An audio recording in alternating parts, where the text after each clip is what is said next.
আজকের practice সেশনটা 153 number থেকে শুরু করব, কারণ আগের ভিডিওতে আমরা 152 অবধি করে ফেলেছিলাম। তো আর কটা ভিডিওর পরেই আমরা 200টা কোশ্চেন শেষ করে দেব। আর 200টা কোশ্চেন হয়ে যাওয়ার পরে এই যে অ্যানোটেশন দেওয়া পিডিএফটা, সবগুলো কোশ্চেন এখানে সলভ করে রেখেছি আমি। তো এই অ্যানোটেশন দেওয়া পিডিএফটা আমরা টেলিগ্রাম চ্যানেলে আপলোড করে দেব। যারা যুক্ত আছে তারা তো পেয়েই যাবে, আর যারা যুক্ত নেই তারা ডেসক্রিপশনে দেওয়া লিঙ্ক থেকে জয়েন হয়ে যেতে পারো। তো ওখানে আমি এই পুরো 200টা কোশ্চেন হয়ে যাওয়ার পরে এই পিডিএফটা অ্যানোটেশন সহ আপলোড করে দেব। 153 নম্বর দেখো এখানে কি বলেছে, ইফ এক্স মাইনাস ওয়াই দেওয়া আছে সমানুপাতিক 1/z, এরকম ওয়াই মাইনাস জেড দেওয়া আছে, এরকম জেড মাইনাস এক্সও সমানুপাতিক দেওয়া আছে 1/y এর। তাহলে সাম অফ 3 ভ্যারিয়েশন কনস্ট্যান্ট ইজ। এবার ভ্যারিয়েশন কনস্ট্যান্ট এগুলো যেহেতু সমানুপাতিক চিহ্ন আছে, তো এখানে যদি ইকুয়াল টু আনতে চাই আমি, এখানে একটা ভ্যারিয়েশন কনস্ট্যান্ট আমাকে আনতে হবে। তো তাদের যোগফলটা এখানে বের করতে বলেছে। তো x minus y equal to যদি লিখি, আমি একটা ভ্যারিয়েশন কনস্ট্যান্ট ধরে নিলাম কে বাই জেড লিখে দিলাম। এবার ওয়াই মাইনাস জেডকে যদি আমি ইকুয়াল টু দিয়ে লিখি তাহলে কি আসবে, কে বাই কে না, এখানে অন্য একটা কনস্ট্যান্ট আমাকে আনতে হবে। কে এল নিয়ে নিলাম, এখানে এল বাই এক্স নিয়ে নিলাম। Z minus X equal to কী হয়ে যাবে, এম হয়ে যাবে, এম বাই ওয়াই হয়ে যাবে। এখান থেকে আমাকে কে প্লাস এল প্লাস এম এর ভ্যালু আমাকে বের করতে বলেছে। তো প্রথমে এই ইকুয়েশন থেকে আমি কে এর ভ্যালু বের করে নিই, জেড দিয়ে গুণ করে দিব, x Z minus Y z. আবার এখানে এল এর ভ্যালু এখান থেকে বের করলে x Y minus x z. আবার এখান থেকে এম এর ভ্যালু যদি বের করি, y Z minus x y. এবার যদি যোগ করে দিই আমি তিনটা ইকুয়েশনকে, কী পাবো এ পাশে, K plus L plus M equal to, এখান থেকে যদি এগুলো যোগ করি কি হবে, দেখো এখানে plus X Z minus x Z কাটা যাবে, plus X Y minus x Y কাটা যাবে, আর plus Y Z minus Y Z কাটা যাবে, হয়ে যাবে 0। তো অপশন বি হয়ে যাবে অ্যান্সার। নেক্সট, আর shopkeeper marks is good 20% above cost price but allows 30% discount for cash. His net loss is. Shopkeeper প্রথমে তার গুডসটাকে 100 টাকার জিনিসকে 20% বেশি মানে 120 টাকা মার্ক করলো। এবার ডিসকাউন্ট দিল তার উপরে কত, 30%। ডিসকাউন্ট কার উপরে হয়, মার্ক প্রাইসের উপরে। তো এটার উপরে যদি 30% ডিসকাউন্ট দেয়, দেখো 120-র 10% কত, 12। এবার 10% আমাকে 30% লাগবে, তাহলে 12 × 3 করবো, 36 হয়ে যাবে 30%। 36 মাইনাস করলে কত হবে, 30% পাচ্ছি এখান থেকে 36 মাইনাস করলে আমার এখান থেকে হয়ে যাবে 84 হয়ে যাবে। 120 মাইনাস 36 যদি করি 84 হয়ে যাবে। তাহলে 100 টাকার জিনিস সে 84 টাকায় বিক্রি করলো। তাহলে লস কত হলো, এখান থেকে 100 মাইনাস 84 16, 100 টাকায় 16 টাকা লস মানে 16% loss. 155, the ratio of the number of boys and girls is 3:2 if 20% of the boys and 30% of the girls scholarship holder. Boys and গার্লসের রেশিও দিয়ে দিয়েছে আমার 3:2। তো আমি এখানে ধরে নিই অঙ্ক করার সুবিধার জন্য, বয়েজ আছে কটা, 30টা, গার্লস আছে কটা, 20টা। এবার 20% বয় কি বলেছে, স্কলারশিপ হোল্ডার, মানে 30-এর 20% কত হবে, 30-এর 20% যদি করি 10% 3, 20% 6 হয়ে যাবে। আর 30% গার্ল, 20-র 30%, 10% 2, 30% কত হয়ে যাবে, তাহলে 3 × 2 6 হয়ে যাবে। তাহলে 6 জন বয় 6 জন গার্ল কি scholarship holder. Then percentage of student do not get scholarship, 30 জনের মধ্যে 6 জন স্কলারশিপ হোল্ডার, 24 জন স্কলারশিপ পায়নি, আর এখানে 14 জন স্কলারশিপ পায়নি। টোটাল সংখ্যা কত, 50। স্কলারশিপ পায়নি কতজন, 24, আর 14 যোগ করলে টোটাল 38 জন স্কলারশিপ পায়নি। তো আমাকে পার্সেন্টেজ বের করতে হবে, 50 জনের মধ্যে 38 জন পায়নি, তাহলে 100 জনের মধ্যে কতজন পায়নি, 2 দিয়ে গুণ করব, এখানেও 2 দিয়ে গুণ করলাম, এখানেও 2 দিয়ে গুণ করলাম, তাহলে 76 হয়ে যাবে অ্যান্সার।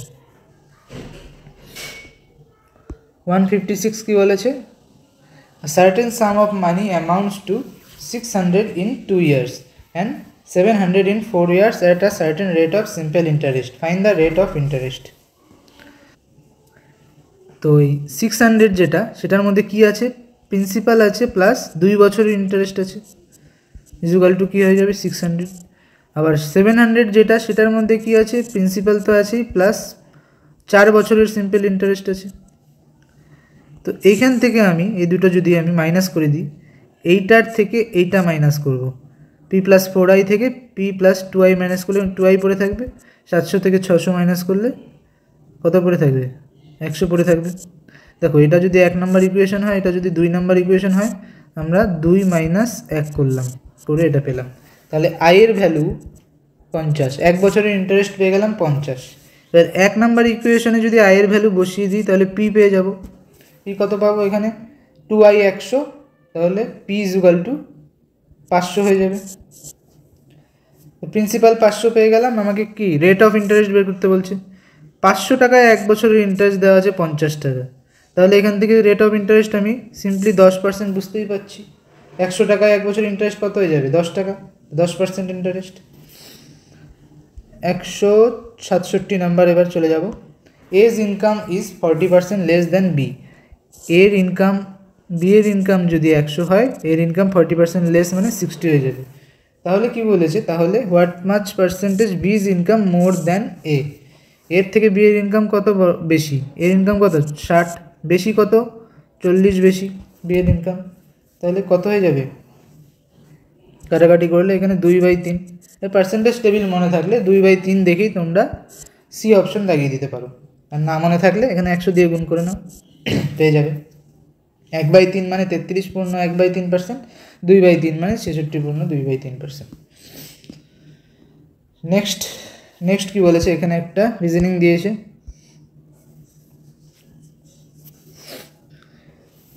এটা কিভাবে আসছে দেখো, এখানে 11 স্কোয়ার কত 121, 5 স্কোয়ার কত 25, মাইনাস করলে 96 আসছে। 15 স্কোয়ার কত 225, 9 স্কোয়ার 81, মাইনাস করলে 144 আসছে। 21 স্কোয়ার কত 441, 16 স্কোয়ার 256, মাইনাস করলে কত হবে, 5 6 8 1, 185 হয়ে যাবে অ্যান্সার। তো এর জন্য কি, এটা তাড়াতাড়ি করার জন্য তোমাদের অবশ্যই স্কোয়ারের টেবিলটা কিন্তু মনে রাখা উচিত। তো স্কোয়ার আমি বলবো 1 থেকে অন্তত 25, 30 অবধি করলে ভালো, 25 পর্যন্ত স্কোয়ার বা 30 অবধি স্কোয়ার তোমাদের মনে রাখা উচিত। 30 অবধি যদি স্কোয়ার তোমাদের মনে থাকে, তাহলে তোমরা অনেকগুলো সংখ্যার স্কোয়ার খুব তাড়াতাড়ি করতে পারবে, যেগুলো ন্যাচারালি পরীক্ষায় দেখা যায়। 1 থেকে 100 অবধি স্কোয়ার তোমরা মুখে মুখে বের করতে পারবে। তোমরা যদি চাও যে তোমরা স্কোয়ার কীভাবে তাড়াতাড়ি বের করবে সেটার ক্লাস দেখতে চাও, তাহলে আমাকে কমেন্ট বক্সে জানিও, আমি নিশ্চয়ই ক্যালকুলেশনের উপরে একটা ক্লাস নিয়ে আসবো। স্কোয়ার কীভাবে তাড়াতাড়ি করতে হয়, স্কোয়ার থেকে স্কোয়ার রুট কীভাবে তাড়াতাড়ি করতে হয়, অথবা কিউব কীভাবে তাড়াতাড়ি করতে হয়, সেগুলো ক্লাস আমি নিয়ে আসবো। যদি তোমরা চাও কমেন্ট বক্সে জানিও।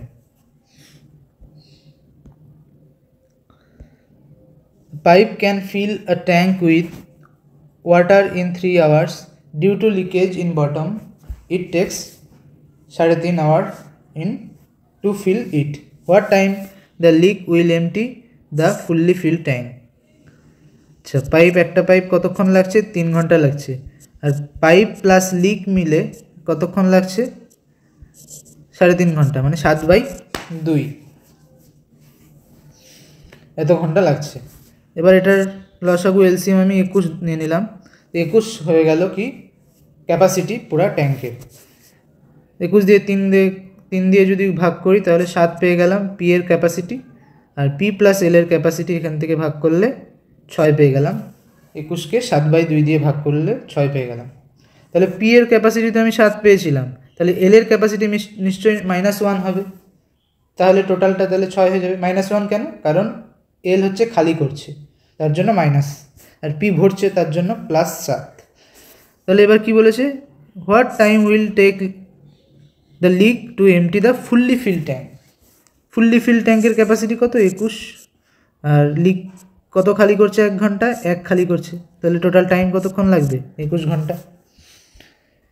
160 নাম্বার কি বলেছে? The ratio of measurement of an interior angle and exterior angle of a polygon is 3:2। আচ্ছা, ইন্টেরিয়র অ্যাঙ্গেল আর এক্সটেরিয়র অ্যাঙ্গেল 3:2 দেওয়া আছে। এবার number of side of the polygon. তো এই অঙ্কটা করতে গেলে তোমার পলিগনের কয়েকটা বেসিক ফর্মুলা তোমার জানা উচিত। তো এখানে যেহেতু নাম্বার অফ সাইড বের করেছে চাইছে, তো একটা ফর্মুলাই কাজে লাগবে। অনেক সময় আরও অন্য কোশ্চেন আসতে পারে পলিগন থেকে, তো পলিগনের বেসিক কিছু 3-4টে ফর্মুলা আছে, সেগুলো তোমাদের জানা উচিত, সেটা আমি আলোচনা করব।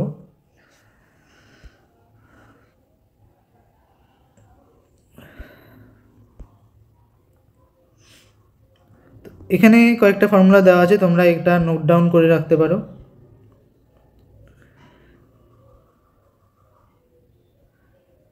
দেখো, অ্যাঙ্গেল ফর্মুলা কি আছে? Sum of interior angle 180 degree into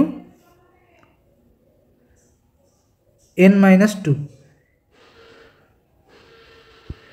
n-2 n কি এখানে? n হচ্ছে number of side.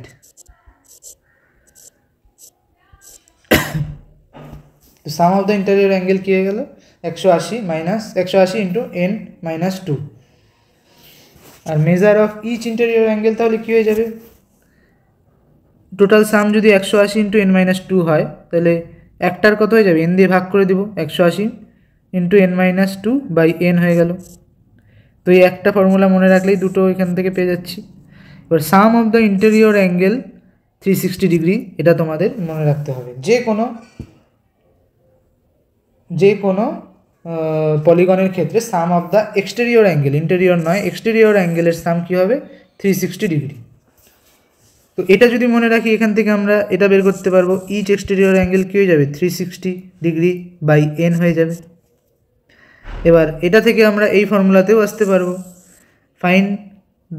To find the number of side given the exterior angle. Exterior angle তোমাকে দেওয়া থাকলো, তাহলে নাম্বার অফ সাইড কী হবে? n into n is equal to 360 by exterior angle. তো এই ফর্মুলাটা সেম বলতে পারি, n is equal to 360 by exterior angle, বা exterior angle equal to 360 by n। এবার ধরো ডায়াগোনালের নাম্বার বের করতে বললো, তাহলে কি হবে? n into n-3 by 2। দেখো, চতুর্ভুজের ক্ষেত্রে কি হয়? 4টা সাইড হয়, এনের জায়গায় যদি 4 বসিয়ে দিই, তো 4 ইন্টু 1/2 মানে 2। তো চতুর্ভুজের দুটো ডায়াগোনাল হয়। ত্রিভুজের ক্ষেত্রে যদি 3 বসিয়ে দিই, দেখো 3 - 3 0 হয়ে যাবে, ত্রিভুজের কোনো ডায়াগোনাল হয় না, তাহলে 0 চলে আসবে। ডায়াগোনালের ফর্মুলা কী পেলাম? n into n-3 by 2। তো এই কয়েকটা ফর্মুলা তোমরা নোট ডাউন করে রাখো, বেশি না, এই একটা ফর্মুলা মনে রাখলেই তুমি এই ফর্মুলা পেয়ে যাবে। এটাও লিখে রাখতে পারো। তাহলে এই একটা, দুটো, এটা 3টে, এটা থেকেই তো এটাও আসছে, এটাও আসছে, 4টা 5টা, এই কটা ফর্মুলা তোমরা মনে রাখতে পারো। আর ডায়াগোনালের এই ফর্মুলাটাও ইম্পর্টেন্ট, এই ফর্মুলাটা তোমরা লিখে রাখতে পারো। তো আশা করি বোঝা গেল। তো এবার এই ফর্মুলা ইউজ করে কিভাবে অঙ্কটা করব সেটা দেখে নিই।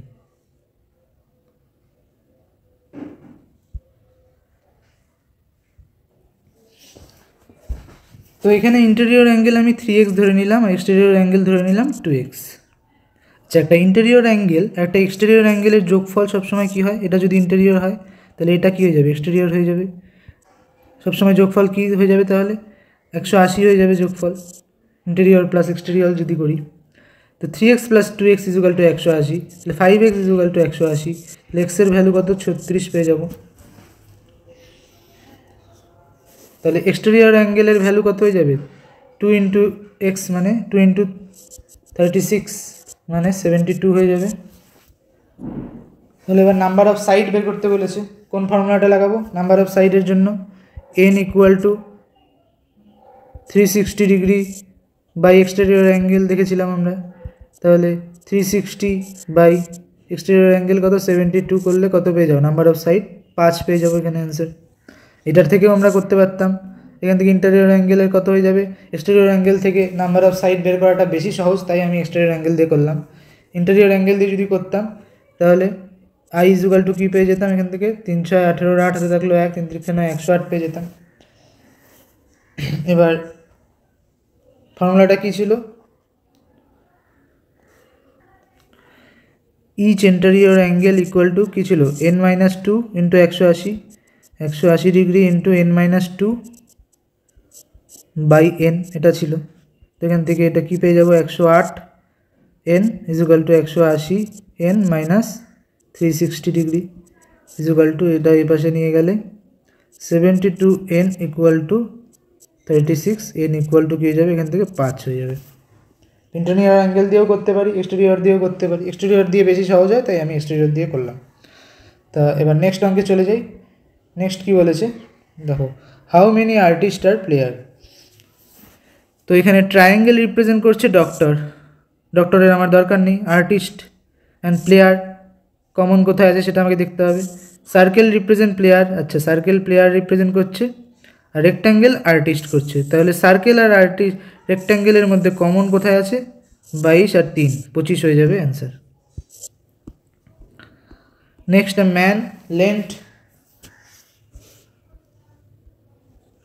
man lent 2000 partly at 5% and the balance at 4% if he received 92 towards annual interest. Find the amount lent in 4%.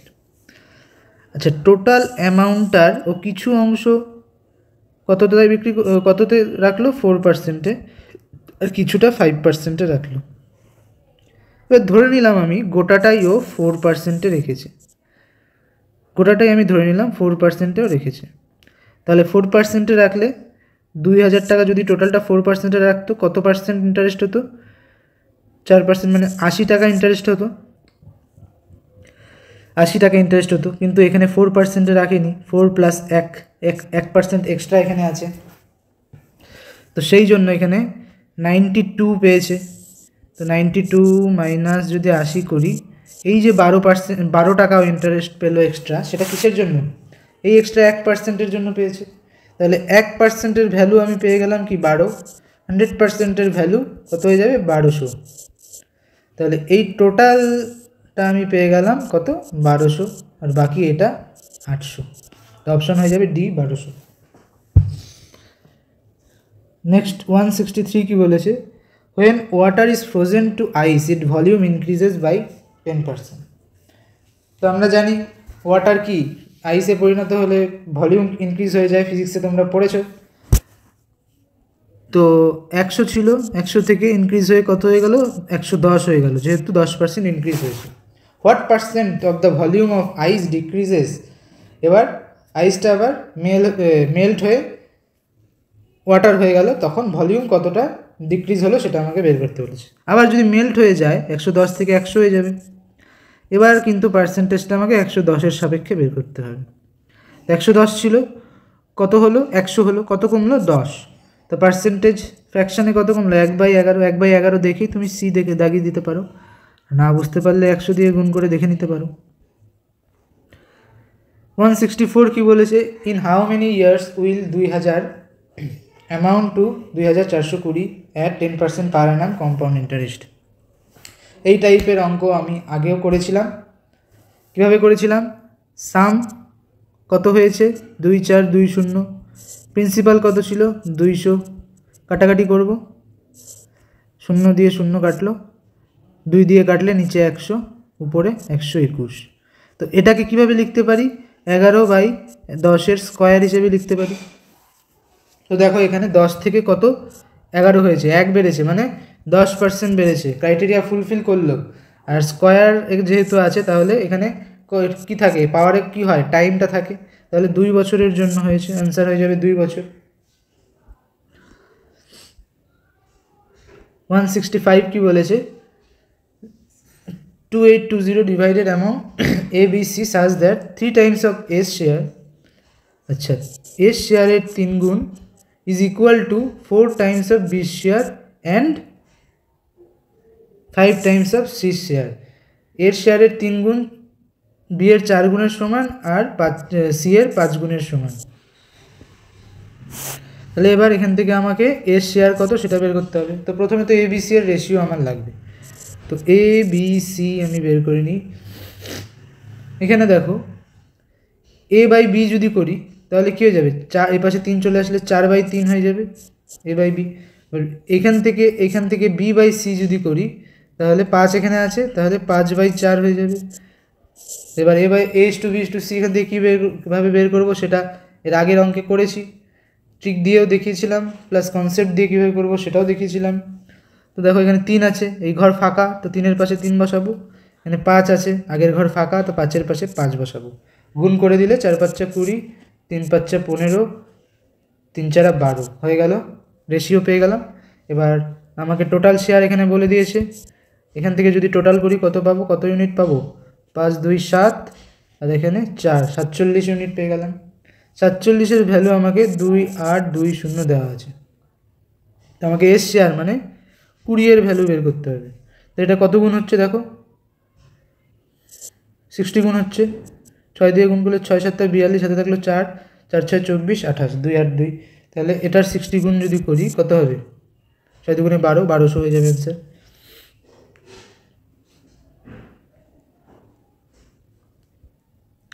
Next দেখো এখানে এক্স এর ভ্যালু বের করতে বলেছে, কিছুই না, এখানে অপশন টেস্ট করে অ্যান্সার দাগিয়ে নেক্সট অঙ্কে চলে যাব। অপশন টেস্ট করে অ্যান্সার বসিয়ে দেখি, প্রথমে এই অপশনটা বসাই, -1 যদি এখানে বসাই, 2 - 1 করলে 1 হয়ে যাবে, তাহলে 4 হয়ে যাবে, ইকুয়াল টু এখানে -1 বসালে -2 হয়ে যাবে, 3 - 2 1, 2 হয়ে যাবে, +2 হয়ে যাবে, তো এটাও 4 হয়ে যাচ্ছে। Right hand side left hand side fulfil হচ্ছে, তাহলে অপশন এ হয়ে যাবে answer. Average mark obtained by 9 students was calculated to be 65.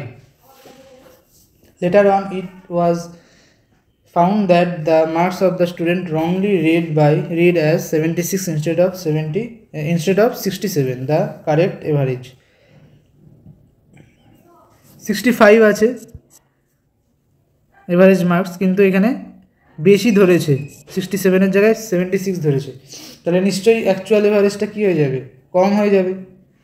Actual average যেহেতু কম হবে, তাহলে কোনো সময়ই অ্যান্সার আমার 66 হবে না, 74 হবে না, এ আর বি এর মধ্যে অ্যান্সার হবে।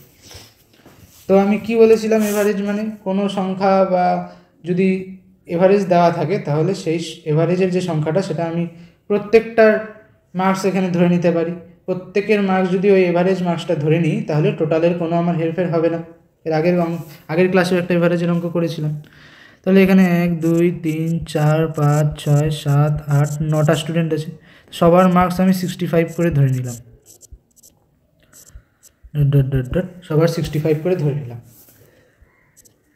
তো এবার কি বলেছে, ও ভুল করে 76 ধরে নিয়েছে 67-এর জায়গায়, তো কত বেশি ধরলো, 9 বেশি ধরে নিয়েছে, 76 - 67 করলে 9 বেশি ধরে নিয়েছে। তো আমাকে অ্যাকচুয়াল যেটা কারেক্ট সেটা 9 কম আছে। তো এবার তাহলে এভারেজ টোটাল মার্কস 9 জন স্টুডেন্টের টোটাল মার্কস কত কমে যাবে, 9 কমে যাবে। এভারেজ যদি কমাতে যাই কত কমবে, 1 কমে যাবে, 9 জনের -1 হবে, তো সবার মধ্যে আমি -1 করে দেব, তাহলে প্রত্যেকের মার্কস কত হয়ে যাবে, 64 হয়ে যাবে, তাহলে অপশন বি হয়ে যাবে answer. Next, a cloth store is offering buy 3 get 1 free. What is the net percentage discount being offered by the store? আচ্ছা, তো একটা জিনিসের আমি দাম ধরে নিলাম 100 টাকা, তাহলে 3টা জিনিসের দাম কত হয়ে যাবে, 300 টাকা। এবার ও জিনিস নিচ্ছে 4টার, কিন্তু দাম দিচ্ছে কত, 3টার দাম দিচ্ছে। বাই 3 get 1 মানে কি, 4টা জিনিস নিচ্ছে, 4টা জিনিসের দাম কত, 400 টাকা, কিন্তু ওকে দিতে হচ্ছে কত, 3টা জিনিসের দাম মানে 300 টাকা দিতে হচ্ছে। তাহলে এখান থেকে ডিসকাউন্ট কত হয়ে গেল, 100 টাকা ডিসকাউন্ট হয়ে গেল। 100 টাকা ডিসকাউন্ট কার উপরে, 400 টাকার উপরে, তাহলে কত, 1/4, 1/4 মানে কত, 25%। এটা 100 করে দেখে নিতে পারো। তো আজকের ক্লাস 168 অবধি থাকলো, নেক্সট ক্লাসে আমরা আবার কন্টিনিউ করব। তো এইভাবে 200টা অঙ্ক আমরা 2013 কোশ্চেনে শেষ করে দিব। এরপর থেকে আমরা নেক্সট WBCS 2023 প্রিলির কোশ্চেনটা ধরব। এইভাবে ধীরে ধীরে আমরা WBCS এর পরে আরও যে আদার্স এক্সামগুলো হয় সবগুলোর প্রিভিয়াস ইয়ার এইভাবে শেষ করে দেব। তো আজকের ক্লাস এটুকুই, ধন্যবাদ।